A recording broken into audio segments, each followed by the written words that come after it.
we have participants? I don't see any. I'm starting to record. This is a webinar. So I'm going to broadcast and you'll see everyone come in.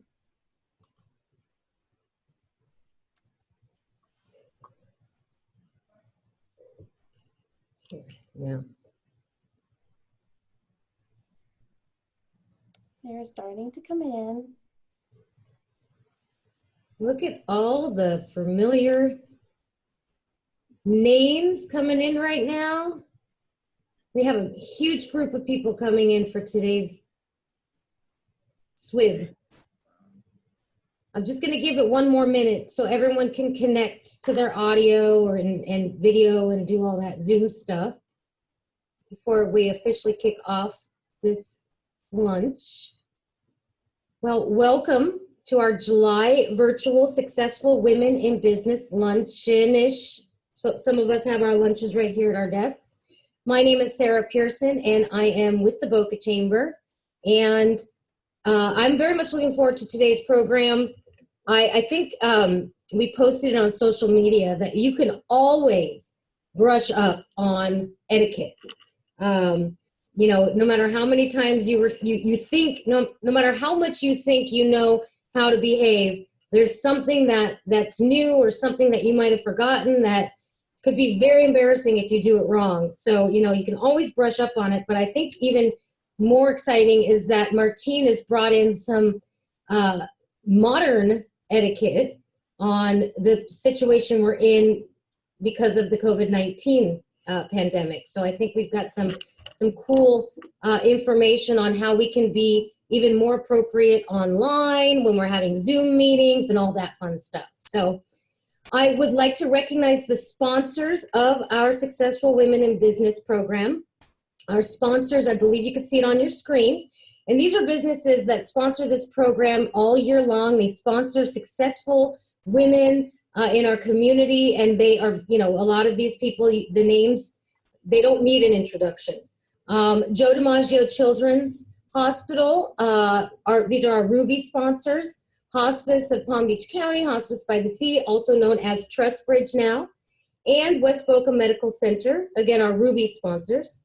Our Sapphire sponsors, Bell Rock Capital, Center State Bank, Florida Blue, Toshiba, and Northwestern Mutual. So everyone give a virtual round of applause for these companies that allow us to have this program every month. I would like to turn it over very quickly to Chastity to just give you some updates on, you know, how to use Zoom and if you have questions and how to move forward with all that. So Chas? Hello, ladies. I hope you're doing well. Thank you for joining us for a wonderful SWIB with our super awesome speaker. I'm so excited to hear what she has to say. I'm sure the majority of you kind of know already what's going on with Zoom, but this is a webinar. This webinar is being recorded.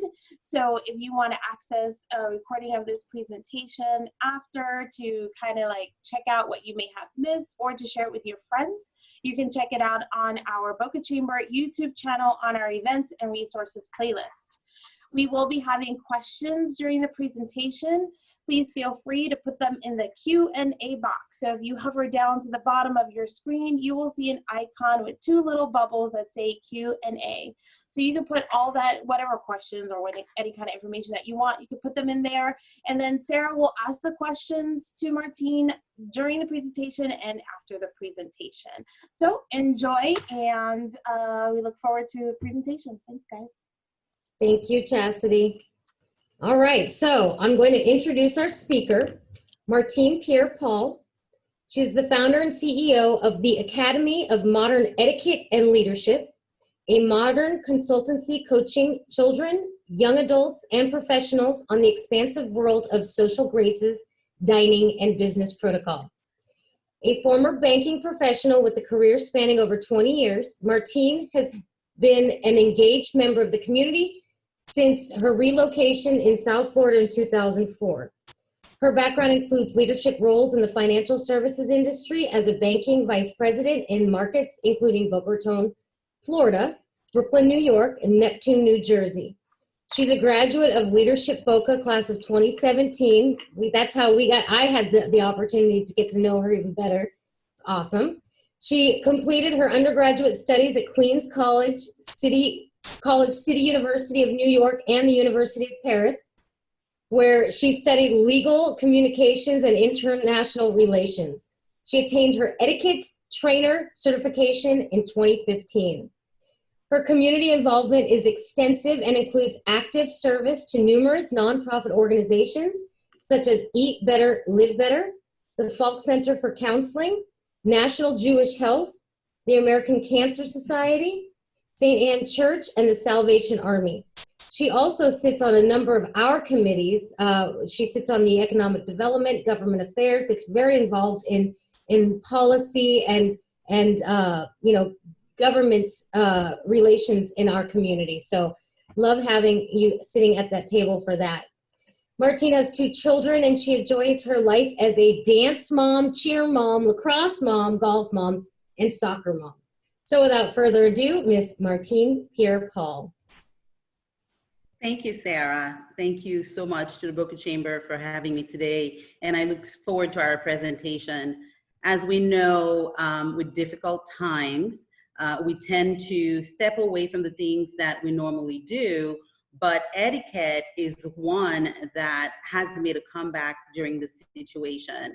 We hear stories about people who are introverts are having a great time right now because they don't have the need to socialize so much, but that's true in some cases, but for us as business professionals, we're having to shift our focus a little bit and embrace etiquette in a different way and business protocol in a different way to continue to be successful in our businesses. So when we look at the employee customer engagement situation today, it's very difficult in the virtual world to maintain our employees engaged and to maintain our customers engaged. And we all would agree that if we have a workforce of employees who are not engaged, it's difficult for them to transfer that excitement about the company to their customers. So etiquette is always about respecting others, and it's about respecting proper business protocol. And so as we're calling our people back, once we've updated our policies and procedures with the HR matters and the legal work that needs to be put into place, then you're talking about training our employees and providing them with the tools to go ahead and deliver that emotional experience to connect your customers, your clients to your business a little bit more. So as we're moving virtually versus face-to-face with our interaction, etiquette, again, I can't emphasize it again, becomes so important.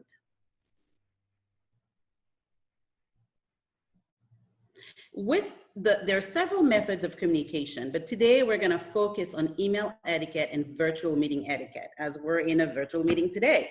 So with email etiquette right now, that is probably the first opportunity that you have to make a first impression when you're interacting with people. In the past, we used to say that face-to-face interaction, the way you're dressed, your first approach, the first few seconds. Right now, email is key, because it's very important for you to represent yourself and your company via email the way you want to be portrayed. So with emails, my recommendations are always to ensure that your grammar and your spelling are just perfect.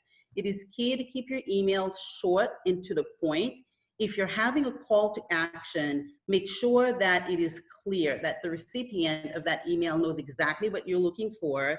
And lastly, I will say that to always check your tone, because we all have these emails that we type in the heat of the moment and that we should have never sent. So a good best practice is, sometimes you may want to save it as a draft and sleep on it, get back to it. And often you would find that it's an email that you want to edit, or it's an email that you want to delete altogether. So make sure that you check that tone until you're very comfortable before sending it out.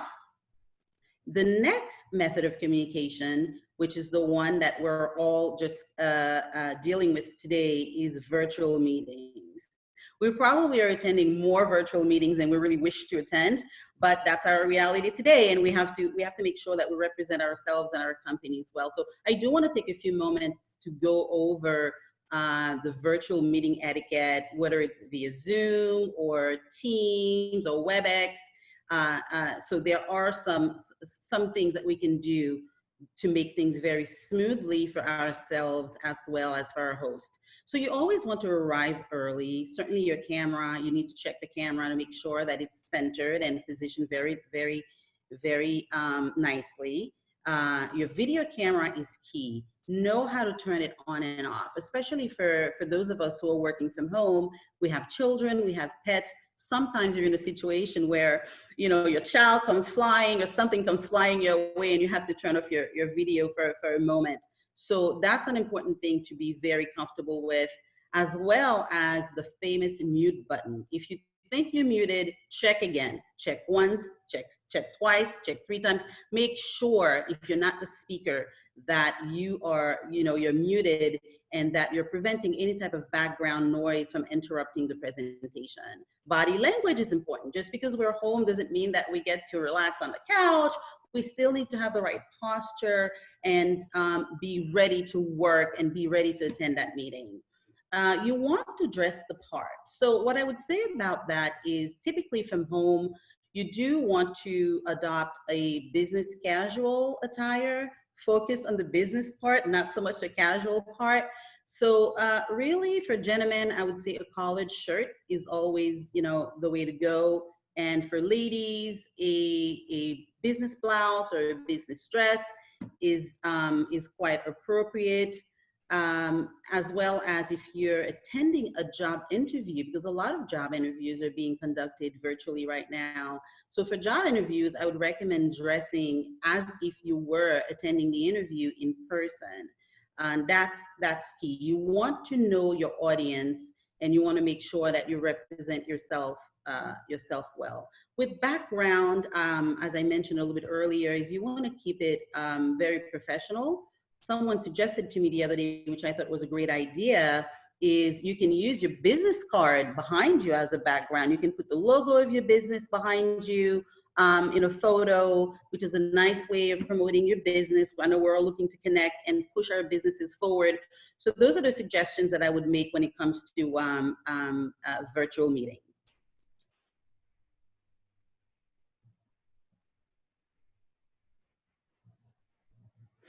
So the key today is, how do you achieve that employee engagement? How do you get your employees happy to come back to work?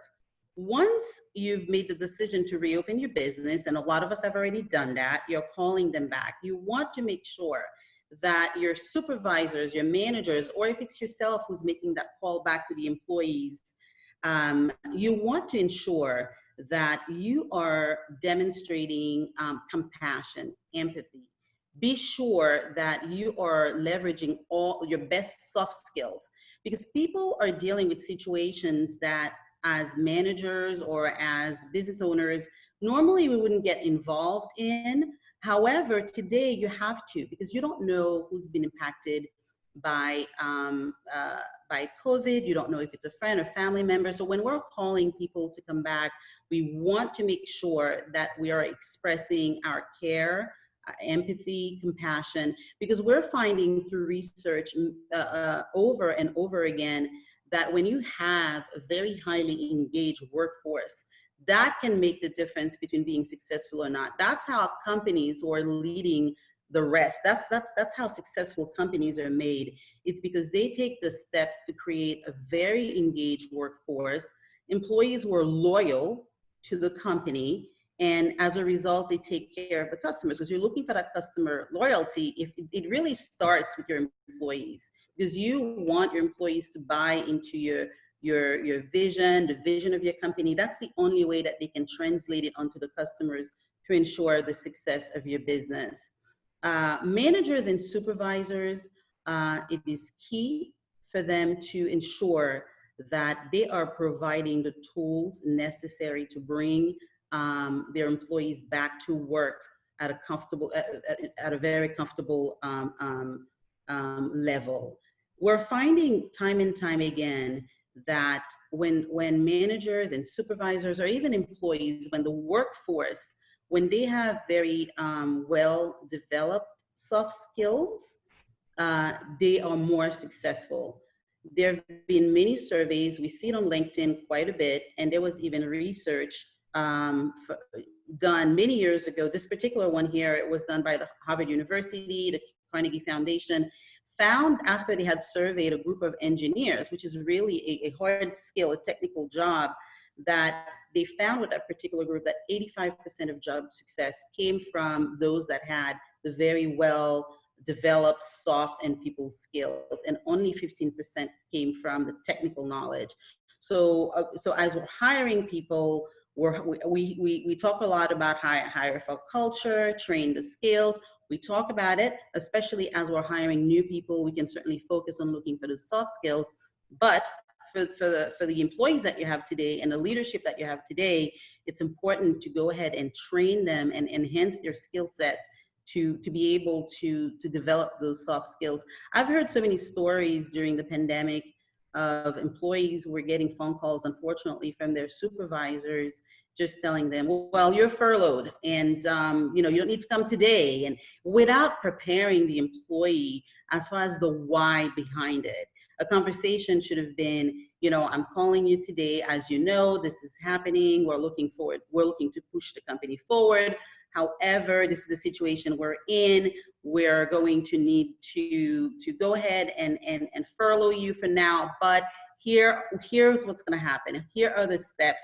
Here are the resources available through HR. Here are some other resources available. You have to prepare the employee and explain the why behind it. I've heard stories of tears and horrible stories about how employees were communicated that they were laid off or they were furloughed and no resources were provided. So we want to make sure that we show compassion and understanding, and we want to make sure that the leadership on our team is well equipped to be able to deliver in that way as well.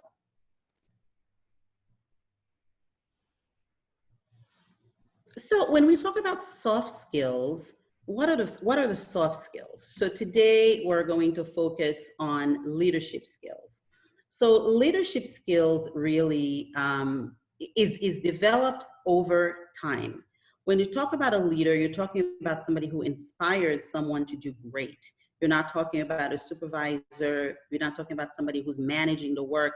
You're talking about somebody who day in and day out inspires others to do great, provides them with the skills, coaches them, is there for them, supports them in order for them to deliver to perfection. Teamwork, we would all agree that today teamwork is key, because there's no way that we can go back with thinking about, oh, this is my job description and my job description stops here. It's about everybody doing everything that they need to do to ensure that the company moves forward, the business moves forward. You're going to find always, when you have a team, people who are more dedicated than others. And you know what, that's contagious, because when you're sitting there and you're the only person who's not motivated, but everybody around you is motivated, it starts to come to you. But one thing about that is I would say that as a leader or a supervisor, ensure to have one-on-one conversations if you're finding anybody on your team who's just not demonstrating that level of excitement or at work. Communication skills, we spoke about different method of communications earlier. It's to take the time to listen to people. It's to take the time to master your writing skills. It's to take the time to present yourself well. And that comes with experience and time. I know one of the things that I've always done when I was in banking, for example, is I always made the time to role play with my staff. If there's a particular conversation that was difficult to have, we would role play it so that when they're in that situation, whether it's with a coworker, with a customer, they already have a sense, they've done it before. This is not the first time that they're having that conversation. Problem-solving skills. So problem-solving skills are key. You want to have a team, and you yourself want to be able to think outside the box. Right now, if we're sitting in a box, we're just not going to be successful. We're already seeing that those who are able to adapt to this, what we're calling the new normal, those who are able to adapt are seeing more success than those who are not. So problem-solving skills, think outside of the box, Obviously, there are guidelines with our different businesses, but you want to make sure that you equip yourself with people who think outside of the box. Work ethics, it couldn't be more important today. We talk a lot about this entire social distancing situation, or even wearing a mask become really an ethical issue. You have to want to do it. You definitely have to want to do it. You have to understand the reason behind it. And it's about not just protecting yourself, it's about protecting others. So if you're not going to do it for yourself, do it for others. So that's one that I think is more important today, more so than ever. We spoke about flexibility and adaptability. We're talking about the employees being able to adapt. We're talking about the management being able to adapt, but we need to talk about flexibility as well, because we're hearing already that perhaps the kids are not going back to school in August. Then, what do we do? And we don't know when they're going to go back to school. So it's important to understand that flexibility needs to be had right now. Although we all want our employees to be there on the job performing to the best of their ability, but I will tell you as a parent, if I'm at work and I'm worried about my children, I'm not performing at 100% capacity. So it's important to know that I have a boss and I have a company that supports my well-being as well as the well-being of my children. So that flexibility around the work and the flexibility around how the work is done is something that we have to embrace today. And luckily, most of us have embraced remote work very quickly. We've embraced technology as quickly as we can. And so it's important to maintain that flexibility, because we can see that we're not going back to normal as quickly as we thought we were going to go back to normal. And then, of course, the interpersonal skills, know how to communicate with each other, know that you're responsible for the way other people receive your message. A lot of time you hear people say, oh, I have no filter. To me, that's the first red flag that I see when I hear somebody says that. I'm thinking, you may want to have a filter, because then that puts you in a situation where you're always having to take things back, things that you've said that were not received well by someone else. So these interpersonal skills, think about them. They're important. Perhaps this is the time to have more of a filter, because you don't know when you're interacting with people, you don't know what situation that they've been, you don't know what's going on at home and their families. So that filter right now is probably more important when it comes to etiquette than it's ever been before. So we talk about measuring the engagement of your employees and customers. There are several ways to do that. I will tell you that the Gallup organization, for example, is an organization that does it very well, because there is that model out there that at the perfect intersection of a highly engaged team and a highly engaged customer base, you're going to have business is going to occur naturally. When we're talking about the high engagement of your customers, we're talking about customers who are emotionally attached to your company. They're emotionally attached to your business. An example of that is, I know with my family, we have our favorite pizza place in Palm Beach. We go there for almost every occasion, almost every birthday is celebrated there. Would you know that during the pandemic early on, they kept in touch with their customers they used technology to do it, via social media. We saw that they would post things from time to time. And when they decided to reopen, they actually started posting videos about the preparations that they were making to reopen, how they were cleaning up, how they were measuring 6 feet apart. And it was very basic. It was on Instagram and Facebook. So would you know that my family, once we came out of quarantine, we're still quarantined, but once we attempted to come out of quarantine, which was for my son's birthday party, a birthday with 3 children, no more than 3, that's the place we went to. That's the first place we went to. And because we're emotionally attached to that place. So naturally, we go back and give them more money. But they did their part also as far as measuring, keeping engaged with us and measuring our level of engagement, although they were closed. So while we're all not going to be able to hire a company like the Gallup organization to measure our employees' engagement and measure our customers' engagement, there are certain ways that we can do it that are cost effective. And I've listed here just 3: SurveyMonkey, Microsoft Forms, and Google Forms, to allow you the opportunity to do that. So it's very important to not only measure the engagement and to survey before you reopen or before the employees come back to work. It is as important to continue to measure that engagement.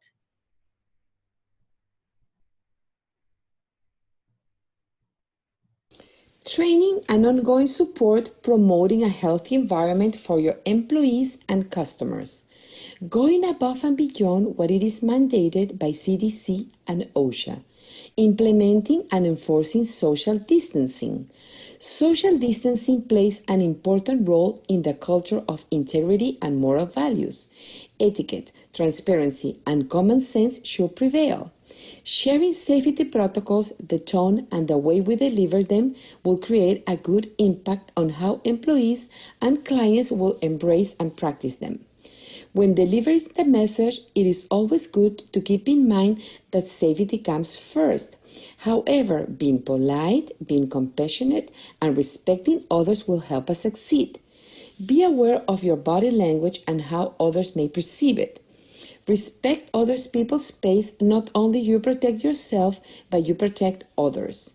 When interacting with employees, clients, contractors, and vendors, keep in mind the 3 principles of etiquette: consideration, respect, and honesty. Social distancing at work is the practice to stay 6 feet apart from our co-workers, bosses, and building mates. It is necessary to provide general guidance and safety protocols to the employees. Provide them integration and support. Emphasize with them in case they or a family member have been affected. As an employer or supervisor, stay updated and refresh your training safety protocols. Training and ongoing support. What to wear, PPE, and modified wardrobe. PPE works together with social distancing. Creating training sessions is beneficial for employees to learn how to use personal protective equipment such as face masks, thermometers, and promote good respiratory hygiene. Keep in mind, when walking through an office corridor or a sidewalk, one should walk on the right side of the path, avoiding walking in couples or groups. If you need to go ahead of someone, excuse yourself and with a nice head gesture, thank them, and always keep the 6-foot distance. As employers, do not assume your employees have access to PPE equipment. A good best practice is to provide the necessary equipment to your employees. It is important to avoid wearing excess accessories such as jewelry. Opting for clothing with long sleeves is recommended.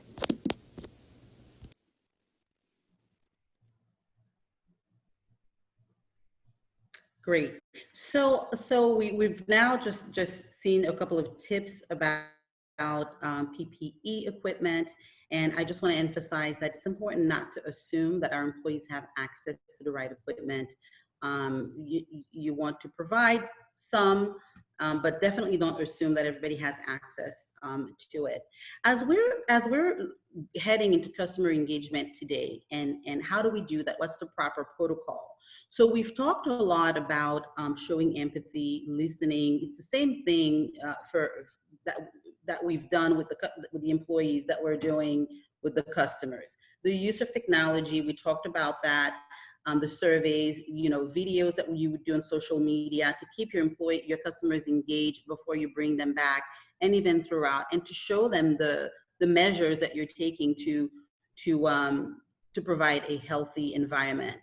So now what we're seeing is that people are starting to go out. We're starting to dine in small groups. We're not dining in large groups. I think we probably will not see a chamber networking event or a chamber breakfast or, for 200 or 300 people. We're probably not going to see that anytime soon, but we're starting to see dining in small groups. So globally, a lot has changed with etiquette right now with the pandemic. So with invitations, for example, where traditionally etiquette had recommended that once you have RSVP'd yes for an event, it really was not a good idea to RSVP to say and cancel the yes to a no. But that has changed today. Know that even if you've accepted an invitation, you've RSVP'd yes, it's okay to go back and change your RSVP to a no. And don't feel that you have to give an excuse. It's perfectly fine to tell someone, we've decided, my family, we're still gonna hunker down and I'm gonna pass on your invitation, but you go ahead and have a great time. It's perfectly okay to do that.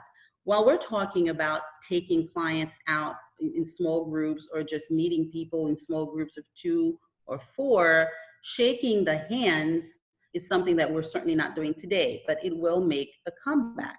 So globally, there are certain forms of greetings that are being used today that we certainly are using in the United States as well, instead of shaking the hands. A smile always goes a long way.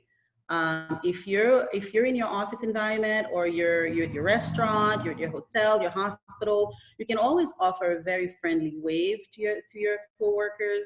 I know in a business setting, we've adopted the namaste greeting, which is very nice because you're really showing respect and you're not touching anybody. And some people are even doing the elbow bump. I'm not much of an elbow bump person, but I've been elbow bumped before and I accepted it. So these are ways that you can still greet people while respecting the social distancing. And if somebody offers you a handshake, don't feel obligated to take it, because people are so used to being able to extend a hand that that's done automatically. You can smile and say, I'm still doing the social distancing thing. Here's my elbow. You can kind of put it on yourself and not to make the person feel bad. And if you happen to be the person who's forgotten and extended your hand, don't feel bad about the other person not accepting the handshake. Understand it's protection for themselves and for you as well, potentially. And, and then we go into, well, how do we exchange business cards? Well, we can't really exchange business cards today, but some of the things that we can do that are working very well for some is use your smartphone, equip your smartphone with a scanner app, a Chem card. You can certainly scan the card right then and there. And or one that I do personally, I establish a LinkedIn connection right away in lieu of exchanging cards. And if the person is not on LinkedIn, they're probably on another social media platform, but I just do it electronically. Those are some ideas that you can use to avoid, to keep your safety and continue with the customer engagement, especially if you're in a situation where you're starting to take your clients out to lunch.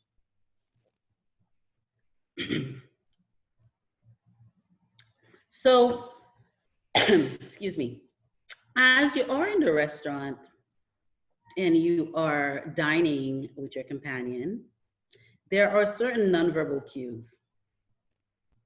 And on the next slide, we're going to do a poll.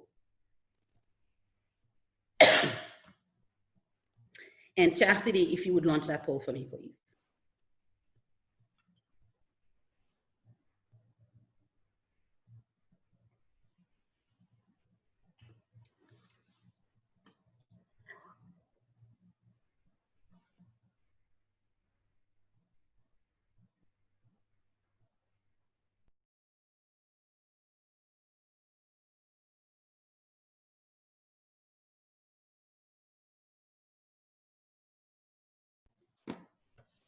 So we're seeing the photo and we're guessing how many courses will be served here.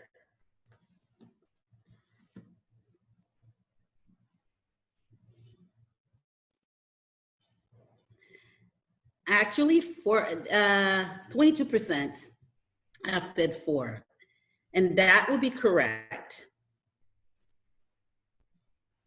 If we look at the poll, this is typically a place setting that we see when we go to a chamber event, where when you're positioned in front of your place setting, you're going to see on your left your forks, you're going to see on your right your knives and spoons, and the bread and butter plate is always on top. So, and above your plate, you're going to see your fork for cake and dessert, and right above, you're gonna see your water glass. And typically we have an iced tea glass when dealing with the business luncheons. So it's four courses, because you're going to have a salad, you're going to have a soup, you're going to have an entree, and in the end, you're going to have dessert. So it would be 4.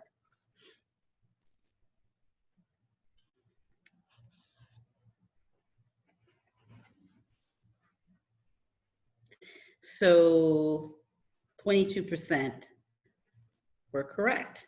I'm interested in the Q&A to see why people thought it was 3 courses. So this is the second poll. Chastity, if you would launch that one for me, I'd greatly appreciate it.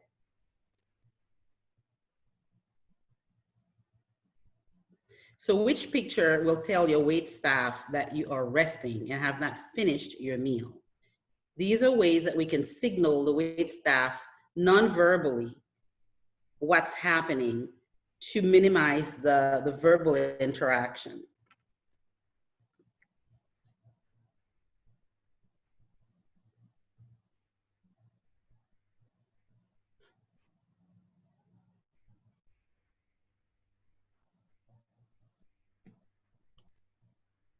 People are still answering.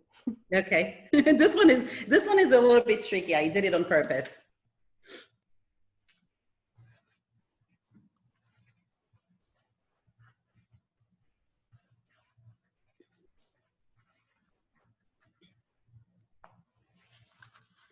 Let's see.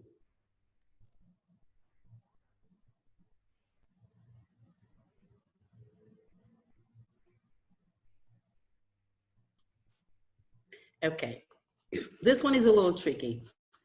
I did it on purpose to get everybody excited. Let's take a look at the photo and we'll talk through that one. So when we look at number 2, number 2 is the American dining, style of dining. Number 2 shows that you have finished your meal. You finished your meal. Number 4 is the European, a continental way of dining that shows that you have finished your meal. The difference is in America, when we use the American style of dining, we use the zigzag style of dining. You'd see that you're using your fork with the right hand, with the left hand, you're using your knife with the right hand to cut. When you're done, you position your knife in number 1 at the top of the plate. When you're resting, you position your knife at the top of the plate and you continue eating. The tines of our forks are always up.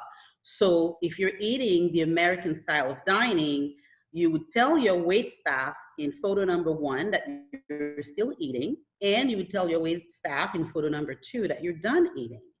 That prevents the waiters or the wait staff having to come back and forth asking you, are you done with your salad? As you would see when we're at the chamber luncheon, sometimes they're not sure if they should remove our salad plate away from us or not. This is a great way, this is a universal way, as a matter of fact, to tell them and communicate to them, no, I'm still eating, no, yes, I'm done eating. So for the American style of dining, you would rest at number 1, and you would finish at number 2. Number 3 and 4, those are the continental styles of dining. So you would see that in Europe primarily, or the continental style of dining, when to cut and to eat, it is you hold your fork with the left hand, you hold your knife with the right hand, and you don't do the zigzag that we do in America. You then move the fork with the tines down to your mouth. So naturally, when you're resting, you would rest in the number 3 position that you see right there. And when you're done eating, you would adopt the number 4 to show and to signal your wait staff that you've completely done eating. These are great ways to go ahead and use nonverbal cues along with many other nonverbal Sharing. to tell your wait staff what's going on. There's no better way to do it. Some people eat the American way, the American style of dining on a day-to-day basis. And some people use the continental style of dining. There's no better way to do it. The key is if you're gonna start eating in one style of dining, you certainly want to maintain that same style across. And I want to go back to the slide before, if I could, for poll number 1, because there's something that I want to highlight there. I know that typically when we're attending a chamber function, we have about 10 people at the table and it gets very crowded.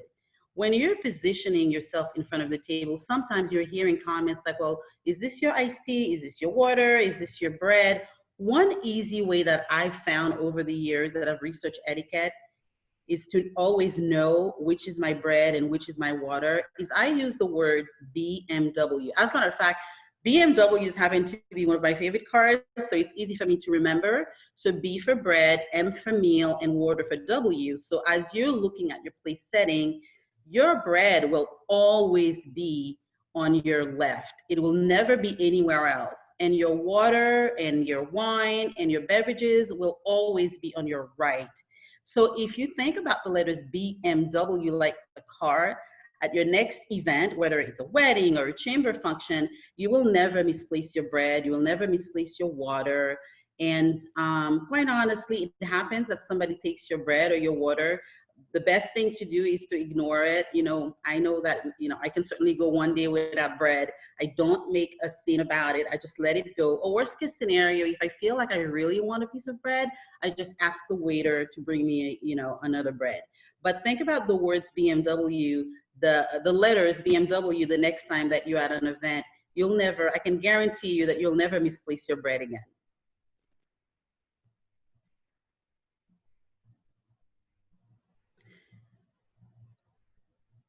So I'm going to pause here and Sarah and check to see if we have any questions. But first, I certainly want to thank the audience. I want to thank the chamber for having me today. I certainly want to thank Tessie Bringas for her contribution to the presentation today with the PPE equipment and the training available.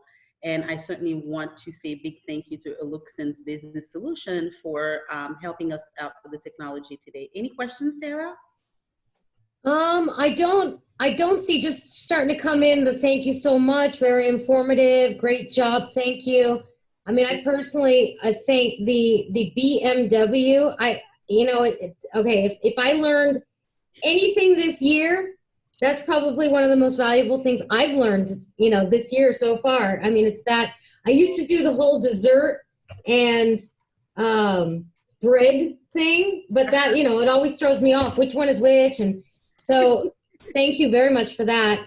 Where are you seeing a lot more businesses, large companies that are asking, you know, for expertise on how to, you know, the etiquette on using Zoom, and, you know, are you seeing a lot more of that happening? You know, things that might not have ever been a hot topic, is that now becoming a normal topic when you get brought into larger companies? It is, because unfortunately we've been seeing situations where I think we saw someone who was dressed from the waist up, but was not dressed properly from the waist down, and he got up and was exposed on you know, in front of millions of people.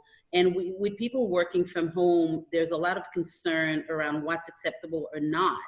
And really, truly, is businesses have to be flexible in understanding that, no, there are going to be kids in the background. There are going to be pets in the background. So they have to show some flexibility with that. But also, when you're attending one of these events, you have to take certain precautions to make sure that you have minimal interruptions.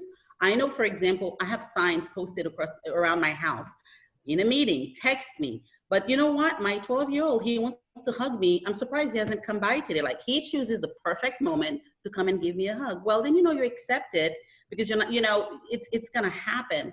But there's a lot of concerns about employees who feel not threatened, but they feel that they absolutely have to be perfect when they're attending a Zoom meeting.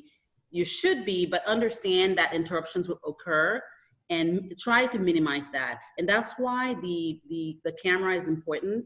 You can go off camera if something comes up that you don't want to be on camera. So know where it is so that you can quickly turn it off so that the world is not watching what's going on in the background. So that's another question that I have when it comes to the camera. So I'm staring at the camera right now, but what I tend to do is I tend to stare at the person that I'm talking to. So now I'm staring at you, not at the camera. What's the proper way to, when talking to somebody via Zoom, you know, where do you stare? Do you just stare at the camera so it looks like I'm staring at you? I do, yes. Yes, like right now I'm staring at my camera, but I'm directly across from my camera, but I'm trying to look at you in the eyes. So how is it coming across to you? It looks like you're looking right at me. Yeah, yeah, yeah. But so it does, but it doesn't look like I'm looking right at you, but really I am looking right at you. It does. Yes, it does. Yeah, look at the person's eyes. Right now, my camera is directly, it's centered perfectly across from me, but instead of staring at the little button on the camera, I'm looking at your face. Does that work? Good trick. Yes. We can all benefit from that. All right, let me see if there's any other, there's just a lot of, you know, comments about thanks. Does anybody have a question you're dying to ask? I won't say your name, so there is no bad question. I'm sure we all might have the same question and just haven't asked before. All right, so I guess my last question, since I don't see any others, would be, you had mentioned a blouse and all of that. I know in the business world, you should always wear a collar. But is that changing whether it's virtual or not? Is it changing that you have to wear a collar, especially as a female? Is a blouse okay without a collar? Has that changed? It has changed. It's evolved a lot, especially for ladies, where we always were required to be with a collar and a jacket. But now there are a lot of business dresses that do not have a collar. What you want to do is that it's not cut too low. You want to make sure that you're well covered, especially when in a virtual meeting, because we're really seeing the top, the waist up. You want to make sure that you're covered and that you're not displaying too much, but it has changed even if you're not in a virtual setting. It's just like with gentlemen. They don't always have to wear a tie anymore, but a sports jacket is always recommended. So for gentlemen, even with my son, who's ever since he was 2 years old, I always ensured that he had a navy blue blazer with the gold buttons or the silver buttons, because you can dress that up, you can dress that down. So for gentlemen, it's a little different, but for ladies, a lot, even at the stores, you're seeing a lot of the business attire right now is a business dress. Okay, how about now, a question popped in, how about sleeves? Can you wear a sleeveless, no sleeves on a dress or blouse? You can. Right now, we're not recommending it because of the pandemic. We're saying, go long sleeves to avoid touching surfaces and such things. But normally, you can go. It depends on your setting. So you can go short sleeves for sure. You can go sleeveless. A recommendation that I have is always have perhaps a cardigan with you, or perhaps a shawl. Because if you walk into a situation where sleeveless is just too casual, your shawl is gonna dress you up automatically, right? And it's very fancy, it's pretty. Or if you have a cardigan, you can throw that on. So I always recommend, because we're in Florida, it's hot, we wanna go very short sleeves, but always have a cardigan or a shawl with you in the car. Because sometimes you don't know what you're walking into. Right. How about open-toed shoes? Is that now acceptable or no? It is. Open-toed shoes are acceptable now. If you're going to go open toes, you don't want to do sandals in most occasions, but if you're going to do open toes, you perhaps want to do the back is closed. You want it to be a little bit more as formal as it can be, but that's acceptable these days. Absolutely. Absolutely. This SWIB group, a couple of years ago, we had a speaker on etiquette, and it was one of the biggest rules: you do not wear open-toed shoes. And I got to be the MC wearing the open-toed shoes. So That day. I always remember that. All right, we do have a couple more questions. Okay, so with Zoom, sometimes in a networking Zoom meeting during this time, people tend to try and dominate the event by talking too long. What is the proper way to interrupt them due, to time constraints? And what should people know about being courteous to others during these events? Yes. So with that, you certainly don't want to dominate. You want to make sure that your question or your questions are answered, but understand that you need to leave room for other people. So sometimes we can see the questions coming through. You can see how many people are engaged. If there's more time, yes, you can ask a follow-up question. I would say 2 strikes. Other than that, it's an opportunity for you to take the conversation later on with the speaker, because obviously your need is more in depth than what can be discussed on the call. But I would say 2 strikes. And if there's more time, typically the host will say, are there any more questions? Then you can pop in and say, I know I've already asked 2 questions, but since we have a little bit more time, may I ask an additional question? Or would you prefer that I follow up with you with an email? And let the host tell you how to do it. Nice. Thank you. You're welcome. All right. Okay, question. Not sure if I missed this, but when on a group Zoom networking call, is it necessary to have video on? Can video stay closed and it still be decent networking etiquette? So when you're invited to a Zoom meeting, really truly your video should be on, right? But there are circumstances, especially if you're networking, Right. because you're looking for those nonverbal cues, you're looking to engage and connect virtually. So if your video is not on, it's really difficult for people to gauge where you are with your posture and body language. So if you're gonna do it, you really want to do it in person. Worst case scenario, have a photo of you to display when your video is not on, like a nice professional smiley picture of you to display. But typically if you're invited to a Zoom, unless there are circumstances that are really preventing you, especially if you're networking through Zoom, you should be able to be engaged on video. Got it. Yeah. All right. I've wondered this one. When participating in a Zoom or other virtual meeting, is it okay to take a sip of water? And what about if it's an interview, during an interview? Yes, you can take a sip of water. You certainly can do that. I've done it in a meeting today. So what you want to do is you want to have a small glass. You don't want to have a bottle that you have to pull your head back and do that. You want to have a small glass and take small sips. You certainly can do water. I wouldn't do anything else other than water. Wow, fascinating. All right. If you're gonna take water, Sarah, if I may add, if we want to be perfect, if you're gonna take a sip of water, you must have a napkin with you that you can blot 1 and 2 after you drink and you put your glass down.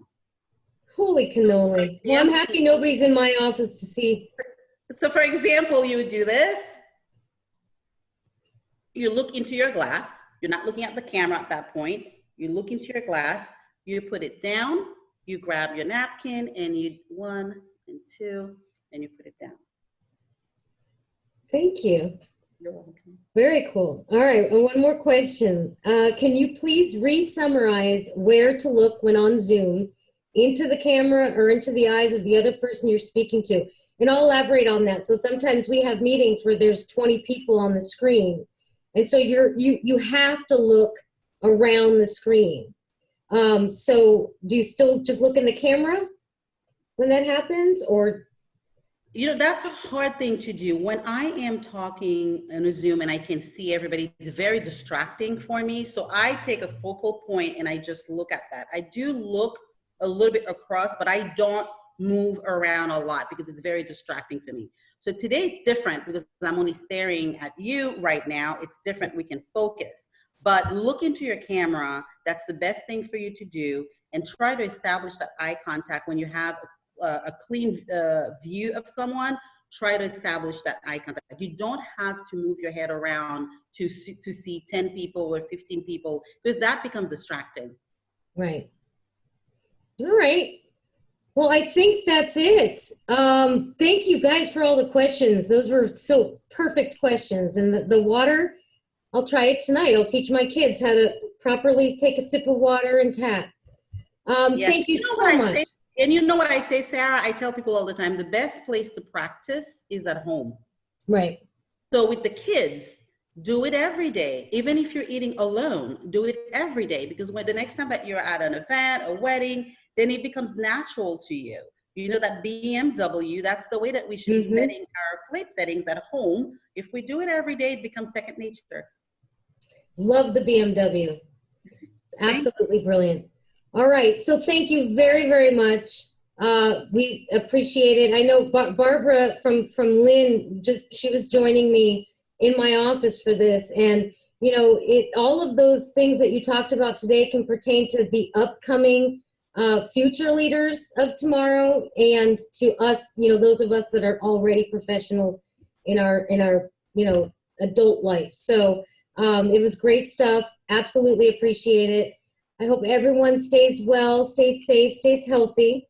We do have quite a few events coming up, so watch for our virtual events email that goes out, or you can also download our app if you haven't yet. You know, there's so much going on. If you have the app, you could just literally click on the events and it'll list everything happening. It also lists all of our members' stories, their news stories. So there's some really great content in the app. So I encourage you to download that. And if there's nothing else, I'm going to go and go get a glass to pour my bottled water in and get a little napkin and call it a day. Thank you all and have a wonderful evening. Take care. Thank you. Thank you.